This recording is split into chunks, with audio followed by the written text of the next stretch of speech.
Good morning, good afternoon, good evening, Star Fam. In this video, I'll be showcasing an endgame Warlock build that I've been using for most of my endgame activities, except when I'm utilizing the Cenotaph helmet for heavy ammo or Divinity to support the rest of my team. This build's versatility is its greatest strength. It can be adapted for both Solar Well of Radiance builds and Prismatic builds, allowing you to use other supers like Song of Flame or damage focused supers. If this sounds like a build for you, please consider subscribing for more endgame build videos just like this one. To kickstart this build, let's equip an exotic armor piece that's sure to make it shine. Speaker's Sight. The perk Lost Voice will make your healing grenade spawn a restorative turret. These turrets not only heal you but also your allies, and they occasionally spawn orbs of power. This exotic armor piece is so effective on its own, it can be used alongside Prismatic for a powerful damage super against bosses when needed. It synergizes even better with Solar, making this build one of the best choices for Warlocks. Let's begin with the Prismatic setup I recommend for this build.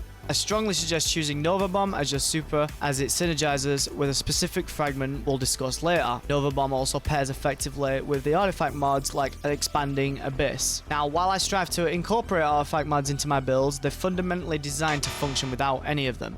This approach ensures all of my builds remain effective even if certain artifacts are removed or changed, guaranteeing their long-term usability. Further to this, please feel free to use either Song of Flame or Needle Storm, as both will still get the job done. First in the lineup of abilities will be Phoenix Dive, paired with our first aspect, Hellion. Phoenix Dive will provide you with a quick source of cure for you and your allies, while also spawning the Solar Buddy from this aspect.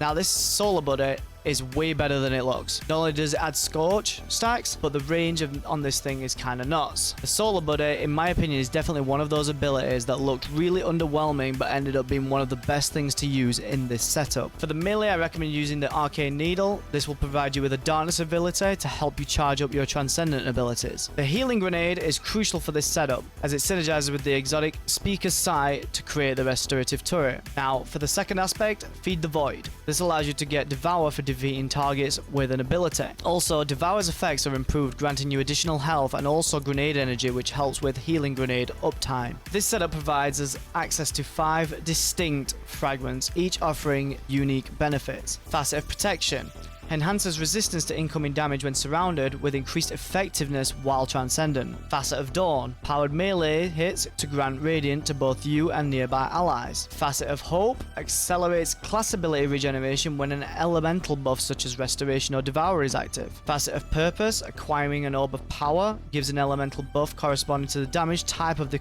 equipped super. Facet of Courage boosts the damage output of all Arc, Solar, and Void abilities against targets afflicted with a Darkness debuff, proving valuable for both general gameplay and boss damage. Now, I know that was a lot, but stay with me as we go over the Solar subclass setup if you decide to run this instead of Prismatic. For the super, I recommend either running Well of Radiance or Song of Flame. Except for the melee, which I replaced with Celestial Fire for a little extra range, all other abilities should remain unchanged. I strongly suggest Touch of Flame for your first aspect, as it will give you ×2 restoration. Your second aspect is up to you. You can opt for Icarus Dash for the movement, or you can stick with Hellion like in the Prismatic setup. Unlike the other setup, this only gives us 4 fragments to work with. Ember of Torches to provide radiant to you and nearby allies.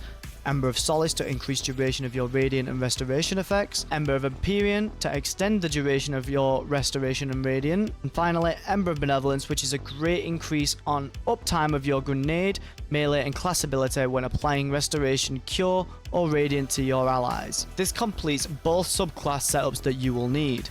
Last but not least, let's go over the mods I recommend using.